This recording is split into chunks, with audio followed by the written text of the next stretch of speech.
नमस्कार, मी बाबा बेलापूरकर. आपण पाहत आहात एकजूट महाराष्ट्र न्यूज. परिवर्तनवादी चळवळीतल्या महापुरुषाला प्रथमतः वंदन करतो. आज देशामध्ये न पूर्ण जगामध्ये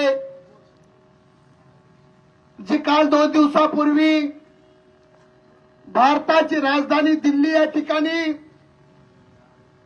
सोनम वांगचुक नावाचे शास्त्रज्ञ, समाजसेवक, एक धुरंधर नेता, अभ्यासू नेता यांनी देशामध्ये जे सीएटीचा जो घोटाळा झाला त्याच्या निषेधार्थ भारतीय संविधानाने दिलेला जो अधिकार आहे त्या अधिकारानुसार त्यांनी दिल्ली या ठिकाणी जंतर मंतर वरती या घडलेल्या घटनेची चौकशी झाली पाहिजे आणि त्याचबरोबर या विभागाचे शिक्षण मंत्री धर्मेंद्र प्रधान यांनी राजीनामा दिला पाहिजे. या मागणीसाठी शांततेच्या मार्गाने उपोषण चालू केलं. मित्रांनो, या देशामध्ये ज्यावेळेस या देशात इंग्रज होते, या देशामध्ये इंग्रज होते, इंग्रजांनी या देशामध्ये भारताला स्वातंत्र्य दिलं पाहिजे या मागणीसाठी आंदोलन करणाऱ्या जालियनवाला भागामध्ये याच पद्धतीचा लोकांवरती अत्याचार केला होता, गोळीबार केला होता. मित्रांनो, त्याचीच पुनरावृत्ती या देशामध्ये स्वातंत्र्यानंतर काल जंतर मंतरच्या ग्राउंडवरती या ठिकाणी झाल्याची गोष्ट तुम्ही सगळेजण गेले 3 दिवसापासून तुम्ही पाहतात. काय घटना घडली या ठिकाणी? पूर्ण देशातील सगळ्या जाती धर्मातील मुलं ज्यांनी सीएटी परीक्षामध्ये घोटाळा झाला मागणीसाठी दप्तर, छोटे छोटे जेवणाचे डबे, शाक घेऊन 1 दिवसाच्या मागणीसाठी दिल्ली या ठिकाणी जंतर मंतरवरती गेले. काय मागणी होती? त्यांची मागणी होती की या ठिकाणी जो घोटाळा झालेला आहे तो घोटाळ्याची जबाबदारी घेऊन या ठिकाणी धर्मेंद्र प्रधान यांनी राजीनामा दिला पाहिजे. मागणी न्यायिक होती, चर्चा केली पाहिजे, भूमिका मांडली पाहिजे.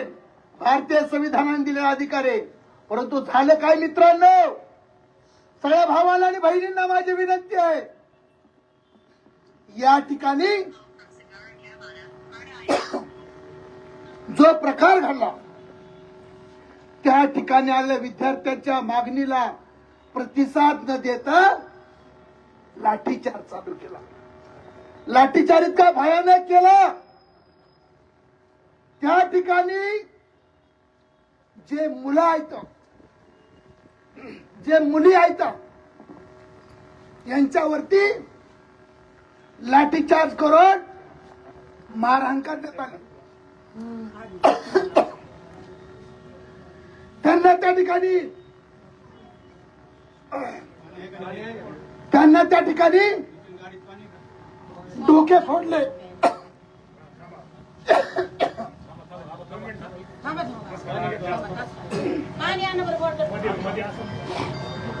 जाऊ दे, काय अडचण नाही. त्या ठिकाणी लाठीचार्ज करण्यात आला. लाठीचार्ज करण्याची पोलिसांची पद्धत आहे. त्या ठिकाणी लाठीचार्ज केल्यानंतर त्या मुलींचे डोके फोडण्यात आले, मुलांचे डोके फोडण्यात आले. मी सकाळी काही लोकांशी चर्चा करत होतो.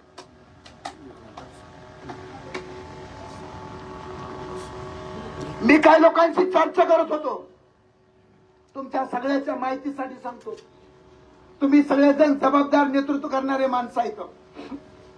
मला एका जबाबदार माणसाने सकाळी सांगितलं की आमच्या पोलिसांमध्ये चर्चा चालू की मारलं कुणी, लेकरांना मारलं कुणी. त्या ठिकाणी विदाऊट ड्रेस, विदाऊट सिक्के नंबर, कुठल्याही नावाची नेम प्लेट नाही, गाडीमध्ये दगड, ट्रक मध्ये दांडके, केस वाढलेले मुलं. मित्रांनो, धक्कादायक एक गोष्ट अशी, काही पोलिस रडले, काही पोलिसांनी वेदना सांगितल्या. आमच्या समोर या लेकरांना मारलं जातं, आम्हाला समजाना कोण होते ते मारणारे. याची चर्चा पूर्ण महाराष्ट्रामध्ये चालू आहे. खरं तर आज या आंदोलनकर्त्याच्या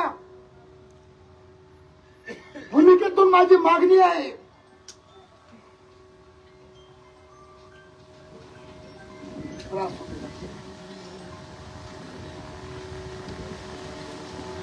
आंदोलनकर्त्याच्या माध्यमातून मागणी आहे की मारणारे कोण आहेत.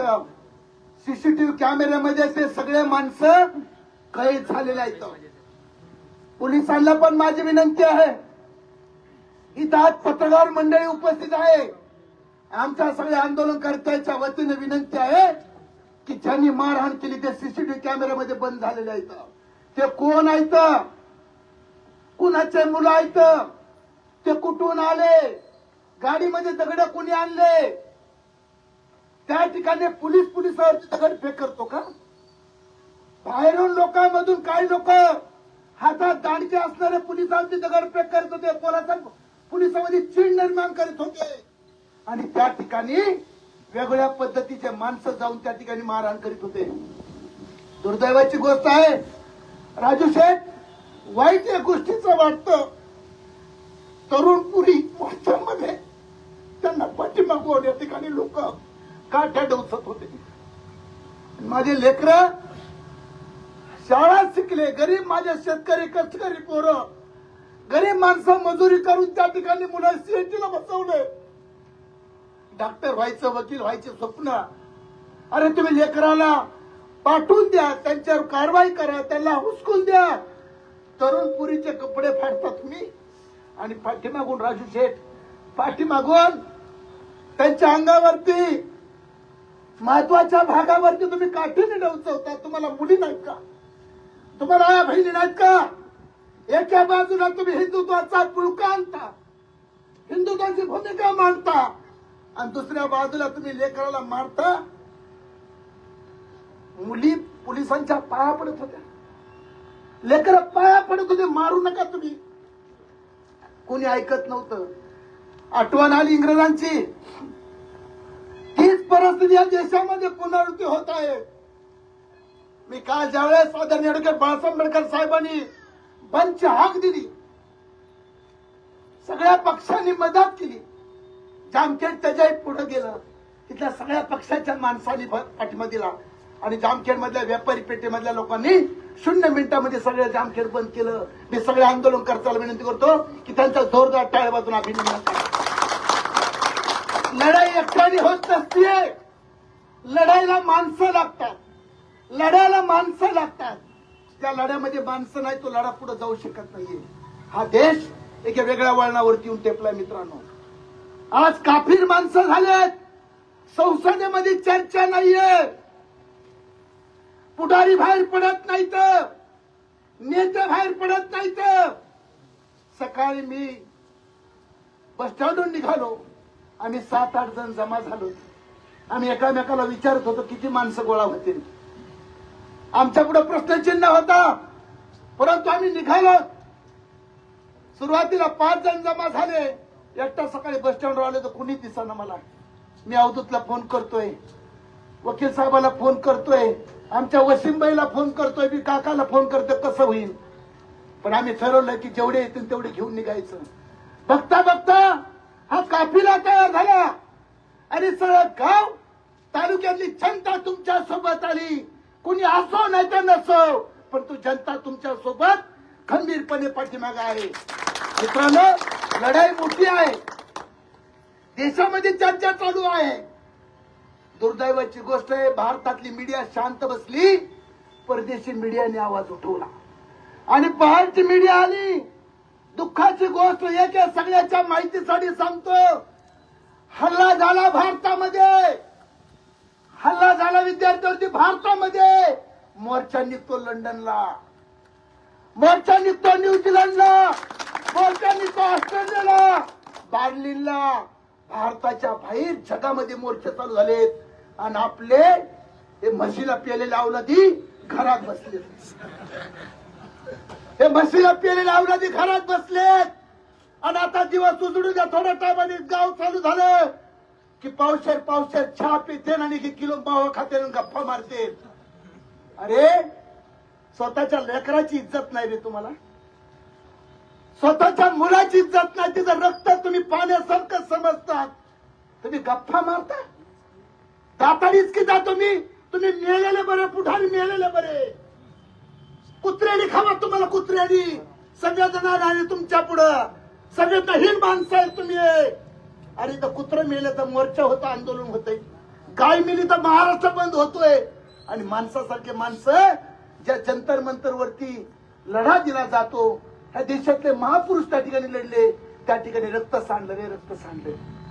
अजिबात तळतळाई काय कामाचे नाही त्या ठिकाणी. मित्रांनो, हा लढा मोठा आहे, क्रांती आहे. या देशामध्ये काय चाललं आणि काय नाही चाललं तुमच्या माईसाठी सांगतो. संसदेमधून नरेंद्र मोदीला पाठीमागच्या दरवाज्याने जावं लागलं, पाठीमागच्या दरवाज्याने पळून जावं लागलं. तोंड दाखवायला जागा नाहीये. इकडे हिंदूचा ठेका करतात, हिंदू आम्ही हिंदू. अरे मी पण हिंदूचे ना, ज्याचं रक्त सांडलं तेलाच्या मायाच्या साळ्याच्या नावाचे, हे गरीब कुणब्याचे, आदिवासींचे, भटक्यांचे, मुस्लिमांचे, लहान लहान जातीचे लेकर होते बाळांनो. कोण आहेत ते? कुणाचं रक्त सांडलं? चर्चा नाही त्याच्यावरती. थोबाड बंद झाले. मी काही ठिकाणी बघितलं, लपून बघत होतो खिडकीतून. म्हणलं खिडकी लावण्यात होतो, थोबाडच मारतो म्हणले. खिडकीतून बघत होती किती माणसं निघले ती. म्हणजे काय चाललंय? अरे हे खारमुरे विकणारा माणूस गणेश, गणेश इकडे ये बाबा, ये सोन्या. मजूर माणसं ये. तुझं कोणी घरात शिकतंय? कितवीला आहे? 8वीला पोरग आहे, 11वीला आहे. किती कोणत्या साईडला आहे? लहान शाळेत. बघा गरीब माणूस काय याच्यात खारमुरे त्याच्यात. जामखेडच्या पुढाऱ्यांना ऐका, खारमुरे विकणारा 10 रुपयावरती दिवसभर कष्ट करणारा माणूस या मोर्चामध्ये सहभागी झालेत आणि तुम्ही घरामध्ये बसलेत. किती वाईट वाटतंय तुम्हा सगळ्या पुढाऱ्यांचा, सगळ्या नेत्यांचा. मी व्यक्तीच्या सगळ्याला विनंती करतो, या सगळ्या नेते मंडळींचं अभिनंदन करा जोरदार टाळ्या वाजून. वाघासारखे बाहेर पडले आणि हा देश तुमच्यामुळे चालतोय. मी एक साधा कार्यकर्ता आहे, मी लढ्यातला सहकार्य मी वाहून घेतलं माझ्या आयुष्यामध्ये. मी एकट्याने आंदोलन नाही केलं, सगळ्या गावकऱ्यांनी केलेलं आहे, सगळ्या पक्षातल्या लोकांनी केलेलं आहे. फक्त मी सुरुवात केली आणि तुम्ही सगळे सहभागी झालेत. मी पुन्हा एकदा घडलेल्या घटनेचा जाहीरपणे निषेध करतो. मारणाऱ्यांची चौकशी झाली पाहिजे. आणि या ठिकाणी बाबांनो, गोरे गेले आणि काळे आलेत, त्यांना देशाच्या संविधानाचं काय देणं घेणं नाहीये. बरोबर आहे? एक उदाहरण थांबतो. राजू शेठ, काल या ठिकाणी रक्त सांडलं तरी धर्मेंद्र प्रधानने राजीनामा दिला नाही.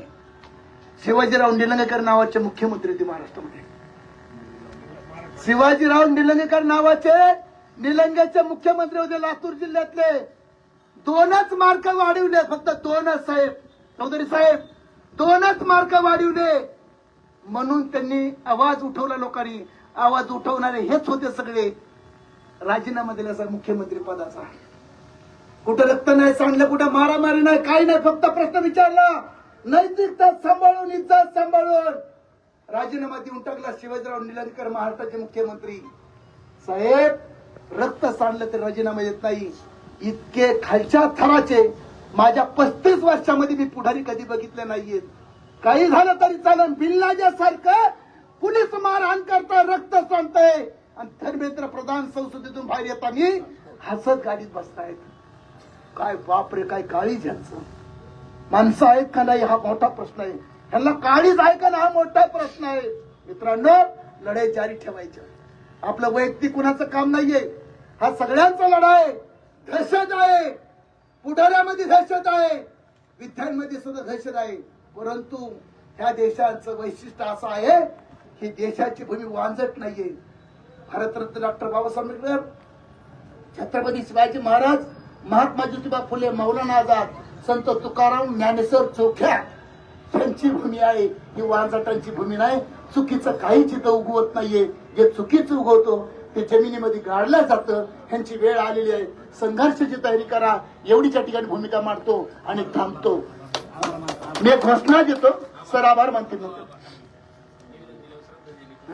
आपली एक भगिनी त्याच्यामध्ये वारलेली काल लढ्यामध्ये, आपल्या विद्यार्थिनी, तर त्या ठिकाणी आपण तिला आदरांजली व्हायची आहे.